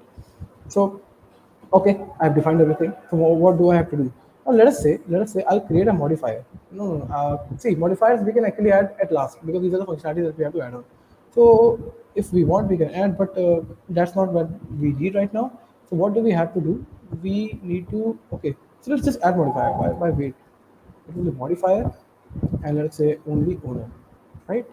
Now I've told about this many times already. We can just require what is required. Required basically is The condition that we use, if it is true, we'll go ahead. If it is not true, stop there. Transaction will be reverted, and smart contract will stop. Right. So if what is the condition that we need to? The message of sender, he has to be actually equal to the owner. Right. That is what the condition is. Because I have also given a comment here. Let me just show you. Here we are using a modifier add-on using require, which means it is like a confidential statement, something like if else, where condition is put, and so the condition here is the one who is calling the function. Okay, so here this underscore says that if the condition is true, then only go ahead to the functions and execute. Otherwise, if message.sender is not the owner, then stop. So that is what I actually told you. Transaction will be reverted this way, right? Okay, thank you. So now what I have to do, I have to obviously I have to put underscore yes, and then we have to, so now we have to create another modifier, let's say, and the modifier here is must be diseased, because the condition, what was the condition that we were actually talking about? The condition was we will transfer the funds only if the grandfather has died, so we'll write must be diseased. Okay, so this is what I have done, and then I'll just require, what is the condition that here we have to put diseased? What do you think, what will be the condition? The condition here will be the disease must be equal to for true, right? Why true? If he's there, if he's no more, if he's diseased, then only we'll have to like transfer the funds, right? So I'll quickly put this. Okay, okay. All right. Now, okay. So now, in order to now, let us say the grandfather, if grandfather has died, I have to transfer these funds to some place. So what are those places? It has to be the family members, right? Now, those family members must have some of their wallet where I can transfer the money. So I will actually have a wallet, a array of family wallets, where all these wallets will be kept, and in each wallet I'll go and transfer the money. So that will be done using mapping. So what I'll do, I'll first create an address wallet function array, and then using mapping, I one by one I'll actually go and add the that money to the wallet address of the respective children. So what I'll do, I will actually declare an array address table, and then I'll go do this, and then family wallet.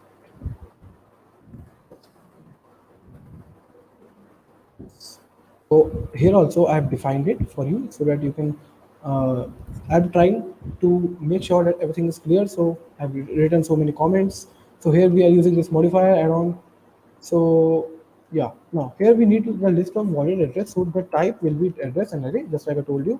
Also payable as to send or receive ethers we need. Yes, definitely. So this array type, why is it going to? We have to make sure it is payable. Why it's going to be payable? Because this has to. These are the wallet address where I will receive the ethers. So if I'm sending or receiving, or we're talking about ethers, I need to have that payable option, right?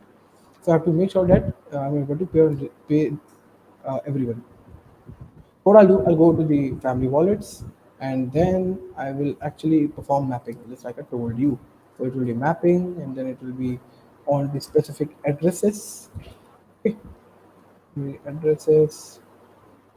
And if I have had arrow function, and then you have u int, right? And then I have inheritance. So the name of the mapping will be inheritance, where the key will be address, and the uint is basically the amount that will be transferring, right? So I'll just give you what is happening in this project so far. We have a arrangement of wallet of the family members. So if the grandfather has passed away, so the money will go to the specific wallet address, and the specific address of the other children. The money will go like that. Okay. So that is the name of that is inheritance, and that is how we're going to work. Now let us say, we have to like set the now what do we do? We have to actually pay. How do we have to pay? We have to go to that particular place, particular key, which is the address, and pay. So I need to define that function. So what I'll do for that, I'll define function set inheritance. Okay. So now I have written a function set inheritance. What will be my parameters that I will be accepting? I will have to know the wallet addresses where I have to transfer the fund. So I will write address type because it is the address type, and it will be payable. Why? Because this is the wallet address to which I will be paying money. So it will be wallet, and now I have to go and then what is the amount that I have to pay to this wallet address. It will be, let's say, amount. Let's keep the name amount, okay, and it will be a public function because I want to keep it public outside the smart contract. And just a second. Then we have to focus on, okay. So all right, then we let's just, yes. So we have defined this function. Now what do we have to do in this function? We have to make sure, just a second. Yeah, here is the comment that I'm looking for. Yeah, I wanted to show you this. Just please focus here. The only one who gets to decide the amount to be given is with the owner, right? That is you. That is you. You are the owner. Here you will decide whether money will be transferred or not. Once the wallet will be entered, then we will enter it in the list of wallets that is in the array that was created using push. So what I'm going to do, just like we have done this earlier as well. So I've added comments so that everything is just clear, nothing is confusing. So I'll do family wallets. I'll add family wallets. So I have entered the, so from the function that I've set from the function that I've set, I've entered the wallet address. I've entered the amount that I want to send to the wallet address. So what will happen? I've already created a array, and that array, where's that array? Okay, yeah, there it is. So I have created an array with the name family wallet, and then with the family wallet, what do I have to do? I have to push in that, just like we have seen in earlier one as well. I have to push what? I have to push wallet. Why? Because I'm having an array which will consist the wallet of all the family members. So this is what I've done, right? Now, now I will have to go to these individual wallet addresses and plug the amount that I have to do. So what I have to do, I will see the name of the mapping because this is how it will take. Mapping will be able to help us to do that. So what's the name? It is inheritance. So I'll do inheritance, and after inheritance is done, so I'll have to go wallet. Okay, and then what is the amount that you have to give to that specific wallet? It is the amount that you have entered. So amount. And what is that amount that you have entered? It is this amount. To this specific wallet, I have to enter this amount, and then I have to actually enter like this. So on that particular place, this amount will be given. So I've added comments so that you can understand better. So it will be now to map the wallet address with the amount. So that is exactly what we have done. We have mapped the wallet address with the amount, right? So we'll just close this, and yeah. So yeah, so another comment that I actually added, which I think is very helpful for the project, is this one. Pay each family member based on their wallet address. That is now a function that will use inheritance. Mapping above to actually, yes, actually pay. So that is what we have done. This basically we are mapping, right? So that is, I just want to make things clear.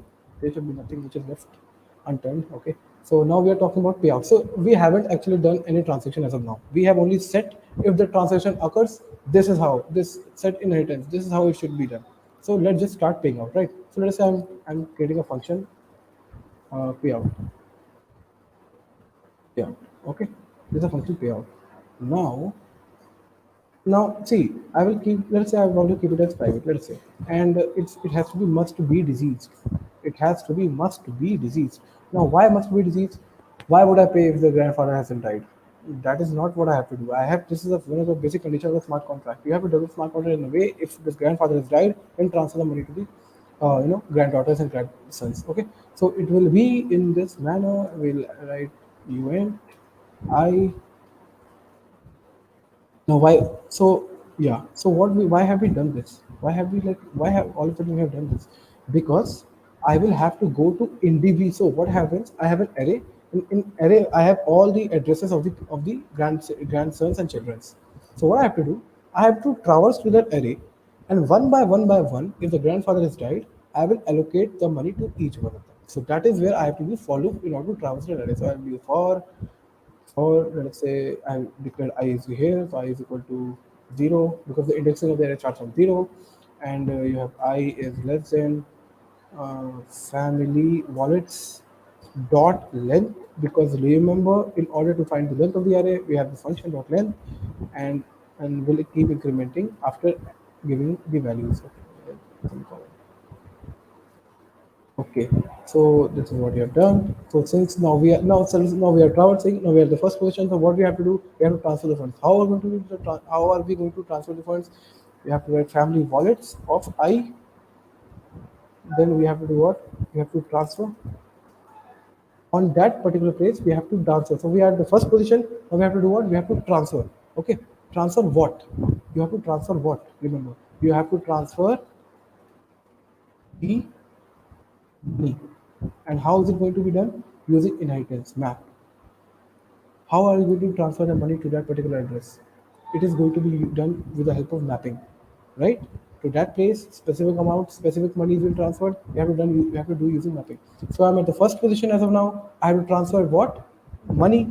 How is it going to be? It is going to be mapped using inheritance. That is some value and some amount, and then it will be family wallets of I, right? Okay, this is how it is done, and yeah. I hope this line is very clear. I'll explain it again. I have to, I'm at the first position. I have to transfer the money there. So at that very first position, I have to like transfer what? I have to transfer the amount.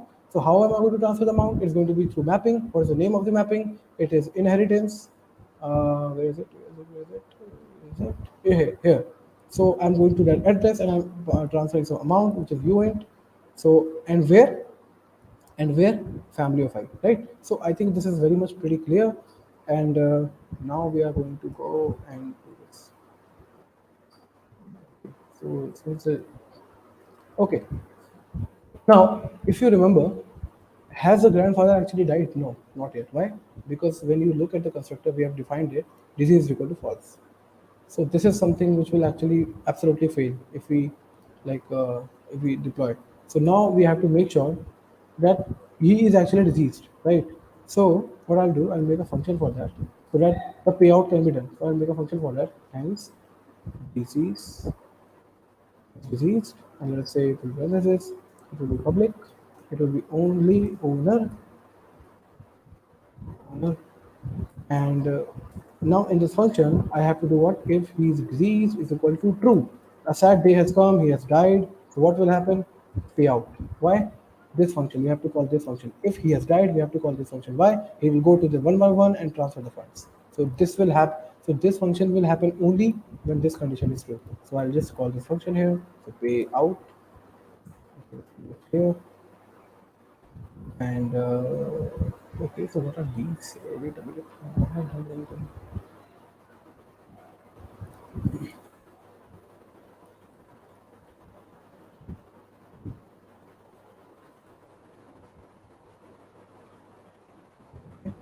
So I will try to quickly compile this. There are errors. Okay, no problem. We'll see what the errors are. Expected this. Just a minute.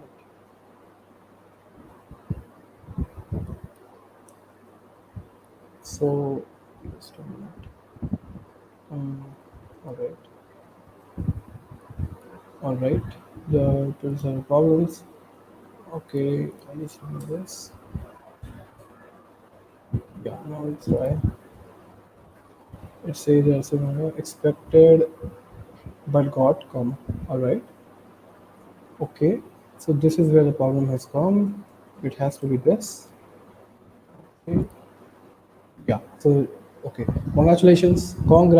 We have successfully made the first ever decentralized application project or you from scratch using Solidity, right? So what I'll do, I'll compile. It's compiled successfully. I'll go to the deploy, and then now listen very carefully. What I'm going to do is that I'm going to select the accounts here. Let's see this one.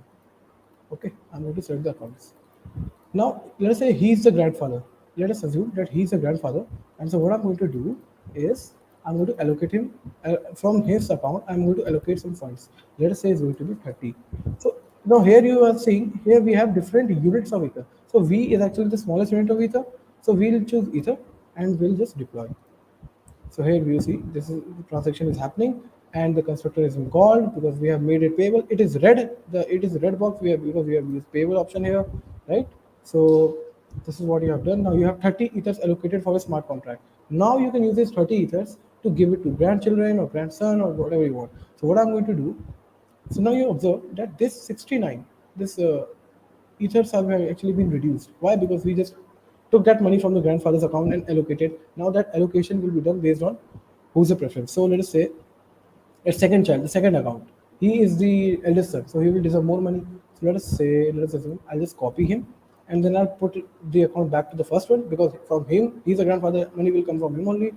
So what I'm going to do, I'm going to go here, and I'm going to, okay, we are going to click on this arrow button, and since the second one was the eldest, so I'm going to put copy and paste his address. And what is the amount that I need?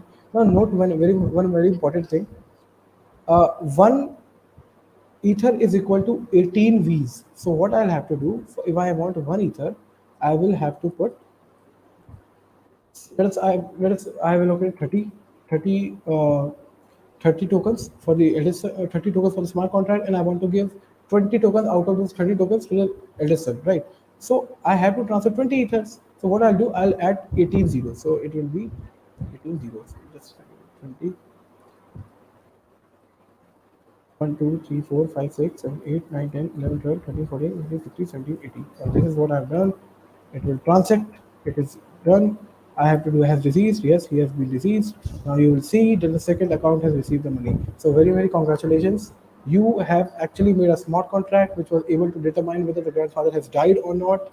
And if he's died, then I have allocated funds to the grandchildren. Now the money was taken away, and now from 100 to it went up to 120 ether. So money is received by the other side. So this is one of the DApp applications that we have made, and I think we are running out of time. So what I'm going to do, I'm quickly going to explain you something which is very important. So I might just cross 5 to 10 minutes more, but it is very important, which I feel you should know. So we are going to talk something about Ganache and Truffle. So what I'm going to do, so when we actually work in real-time projects, what happens is we don't usually work on remix. So it's for practicing purposes. So we have to go to the Visual Studio Code, we have to write a code there, then we have to work according to that. So what happens is when you actually work in companies, they'll give you the code access on GitHub repository, and then you have to clone it. So what I'll do, I'll just quickly start, and let's say I'll go to my, I close this. Yeah, leave. Yeah, please leave.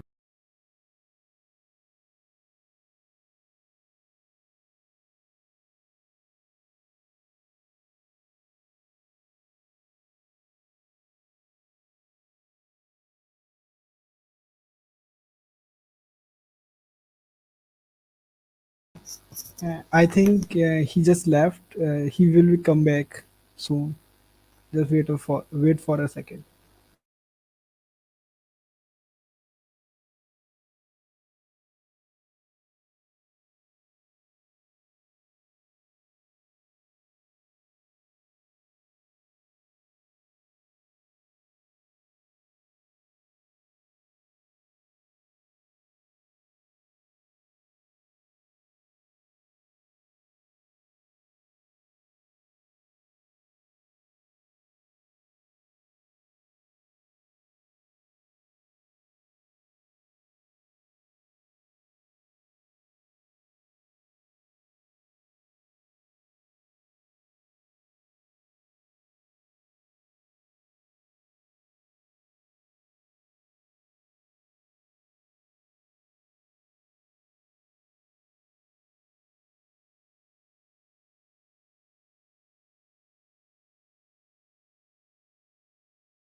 Okay, I'm back. Sorry, there was I think some problem. You can continue. Am I- yeah, so I'll just continue. I think I was cloning. So I got out just like 2 minutes ago, right? Yes. Okay, okay. Then that's fine. All right. So I was there. I was discussing a smart contract on VS Code. So what actually happens is, I was discussing. So when actually we work on projects in real-time projects, we actually have to work on VS Code. So how do I actually compile and you know deploy this smart contract from VS Code to Ethereum blockchain? So we use Truffle and Ganache, right? So what I'm going to do, I'm going to first explain you this.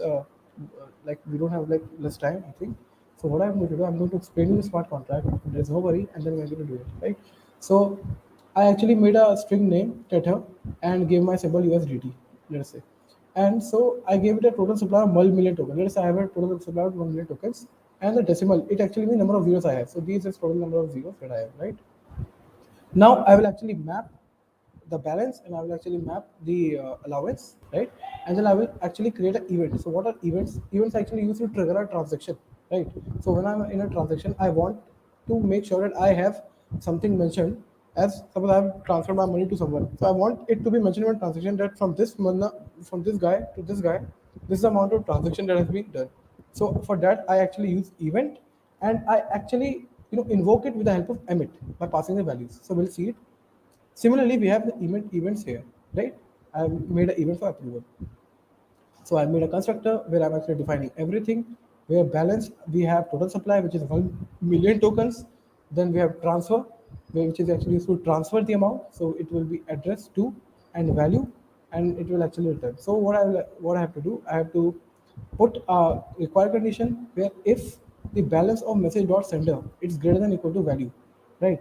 Then what we have to do, we actually have to from the sender, that is from us, we have to minus deduct the account, and to the person we are sending the amount we have to add it. So that is what I have done, we have added. So that is how transaction takes place, right?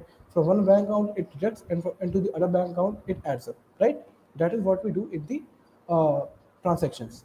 Now money has been deducted from my account and money has gone to the other account. So he has been credited, I have been debited. Now what I have to do, just like I told you, this event has been done. Now I have to emit this, right? So how am I going to emit this? Using this. So what I'm going to do, I'm going to invoke the event that I mentioned here and with the help of emit, and then I will give the values to these parameters. So it will be message.sender, so it will go to, that is from which from so yeah, so it will be from method of sender means address to, okay, so to which address, and then yeah, and then to whom is it going? It is going to this, okay, it is going to this. And what is the value that you are sending from this to this, from one person to the other? It is actually this unit it amount. So I have invoked this. So once this is done, what will happen, I will have a transaction where I will be mentioned that from this account to this account you have transferred this amount.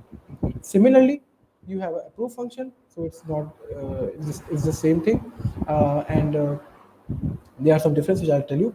Message of sender, and then we have transfer from. So from this person to this person, I have to. So actually, what happens is this is actually used for minting. So what is minting? See, minting is basically that if I am the only one who can make my create my tokens, and then I can send it to someone, right? So let us say I have actually sent my money to someone and I'm the minter. I am the one who has founded that token. So only I can send it. Now that person has it. Now if that person, the other person who has received it, he can use it for his any use.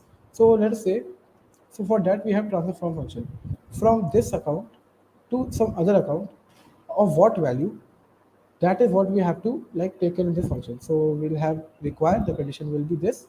So if the value is less than equal to balance of, we have from, and then value is less than equal to this, then we have allowance from the from of the message dot sender. So if this is a condition, if the value is less than, see why are we mentioning these conditions? Let us suppose I have to transfer some money. Let us say 5,000. Now if the recipient asks me 10,000 rupees, that's impossible. So I have to mention that my money has to be greater than yours, and then only I'll be able to transfer you the amount. So what I will do, balance from me will be deducting, that is minus, And similarly, if I'm sending you the money, then the value is being incremented, and then that is exactly what is happening in allowance as well. So what has happened is the transfer has taken place. I have money deducted from me to you, and then I'm emitting. So what I've done, I've emitted this from me to you, right? So what I'll do, this transfer will be emitted, an event will be created with these amounts and with these details, so everything will be done. Now, okay, so suppose this is a smart contract, a separate smart contract that you have made. So how am I exactly going to use Ganache and Truffle into this? So let me just give you just a little introduction of what Ganache and Truffle is. I will go to this. I will go to this. Okay. So what is Ganache? Okay, so Ganache is basically it's a personal blockchain for rapid Ethereum, and you can go to the official documentation and like learn from this from here. So it's trufflesuite.com and Ganache, but yeah, it is basically a truffle framework. Ganache is what's going to help us to create accounts with test ethers and help us to load a Ganache network on the MetaMask. See, who is it that is going to help us to get us the gas fee, and then I can deploy the smart contract. I need gas fee, then only I'll be able to deploy my smart contract. So how will it be done? How exactly am I going to do it? Ganache will help me. Ganache will give me the will will make sure that he pays the fee for the gas and my smart contract is deployed. So we'll take a look on how is it done. So also when we open Ganache, I'll just show you right now. We have multiple accounts. We have multiple accounts all filled with many ethers. We have private keys and everything. And then what is truffle? See, truffle is like a Ethereum environment which is used. See, truffle is very important. This is what I'm talking about. When we have code, we have contracts in this in this VS code. Then truffle helps us to compile the smart contract, deploy the smart contract, and migrate the smart contract. So I'll quickly show you how is it done, and then we can wrap up the workshop. And I think then the agenda of the workshop is pretty much done, right? So what I'm going to do, I'm going to go there, and I'm going to open my terminal here, new terminal. So the first thing that we have to do, okay, so I'm just going to open a new file I prepared. It's basically the same things. So I'm going to see this Abhishek. We have to test what we need, and then I'm going to open this. Open terminal. If you open terminal, type code dot, and then open. So once this has opened, yeah, this has opened.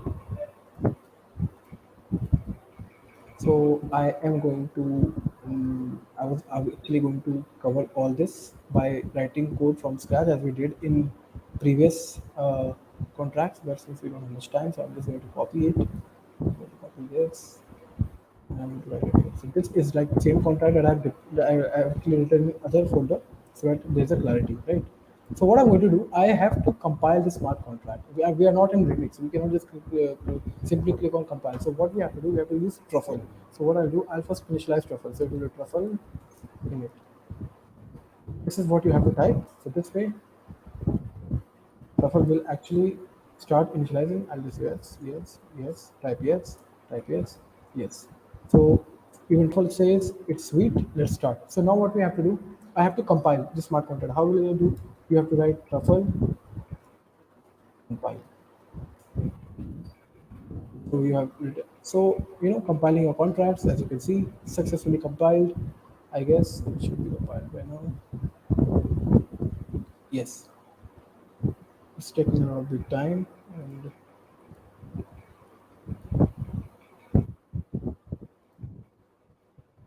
yes. So now we can see that our smart contract has been successfully compiled.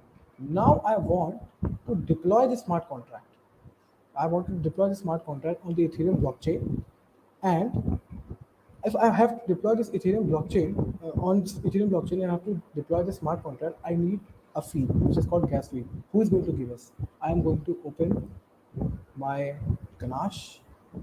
So you have to install Ganache. It's pretty simple. Go to the official website, install it for Windows, for Mac, and once I have actually installed my Ganache, I will. So I've opened it. You have to start click on Quick Start Ethereum. The Ganache is popped up and it's loading. In meanwhile, I'll just tell you other things. So actually, Ganache actually helps us to gives us the fee of gas so that the smart contract can be deployed, right? So what I'm going to do, I have written truffle compile. I have done init so that I can initialize truffle. It is compiled. I have to deploy.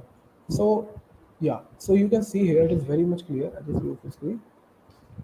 that you have multiple address accounts here. Everyone is loaded with Ethereums. So this Ganache, one of these accounts will actually bear as the cost of the uh, fee gas fee to deploy this. So now we're going to deploy. We have the person who can actually give us a fee, so we can deploy. So I'll write truffle deploy, and we can press enter. And yeah, okay, very nice, very nice. CV migration, absolutely fine. So now you, if you wonder, if you see this compilation, this deployment, it is successful. Now, where has this smart contract been deployed? To this address. Just like I told you, smart contracts are deployed on some address on the Ethereum blockchain. So this is the address of it. So using Truffle, I deployed this, and this is the details which our Truffle is telling that I have deployed your smart contract here, and contract address and block number. It's in block number or block number. This has been deployed. There's a timestamp of blocks. We have a timestamp. Okay, and account. So and the balance. So what is this? What is the account and balance? Now, if you come back to the Ganache, notice this.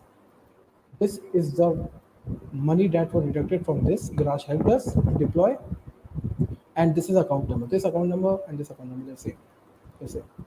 So Ganache gave us the fee of gas, and then using Truffle, I actually deployed the smart contract to the Ethereum blockchain, right? So now you can actually, we have all the details about it, gas used, we have total cost, this much of Ethereum was used. So this is actually deployed on Ethereum blockchain. Now, okay, so I think that regarding Ganache and Truffle, I have covered what I was supposed to. And one more thing that you need to keep in mind is once you turn off your computer, so this will be closed. So you will have to actually install, open it again. So how exactly did it deduct the amount from Ganache? So once you actually use Truffle and you open Ganache, the framework is set in a way that the Ganache starts working, starts funding the gas fee, right? And this is what Ganache and Truffle does. It helps in compiling and actually deploy the smart contracts on the Ethereum blockchain, right? So this is a total block gas and everything. This all. So also final cost is this much of Ethereum. Now the final thing I'll say, using this Truffle, you can actually interact with your smart contract. There are multiple ways you can dot deploy, you can view what is happening. So I think regarding the working of Ganache Truffle and smart contracts in VS Code, and how to clone, and from the basics of Solidity, and why we use smart contracts, what is the significance of it, what are the basics. We built a DApp, and then we actually worked on Ganache Truffle. So I think this much is enough from my side. I think this workshop went a lot bigger than we expected, but I enjoyed it, and I think I'll be stop sharing if that's fine. Okay, Manish, shall I stop sharing now? Yes. So thank you very much again, everyone. I gave my best because within this time frame, this much is, I think, if I'm able to teach, I think this is a lot to for a beginner. So I think we did a great job. Thank you very much, and see you. Take care. Thank you, Ashutosh. It's really nice to have with us. So I personally, I am currently learning blockchain. So I learn a lot of things from you. So it is a wonderful session.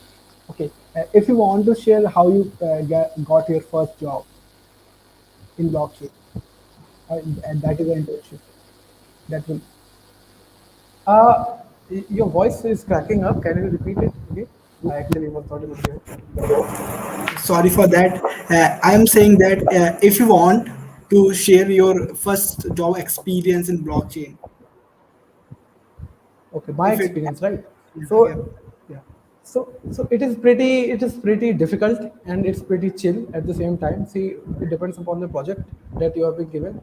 So, there sometimes what happens is that the blockchain developers supply is like not everyone does this blockchain development. So it's not like a typical web developer or anything where you have a lot of applicants, you have a lot of people, and then you don't have to worry about. So what happens in some startups, like in DS Legends, we had only one senior blockchain developer. He was guiding, he was like leading us, and we were following what he was saying. So the pressure was very very much immense, and the founder of the DS Legends, we call him Sam sir.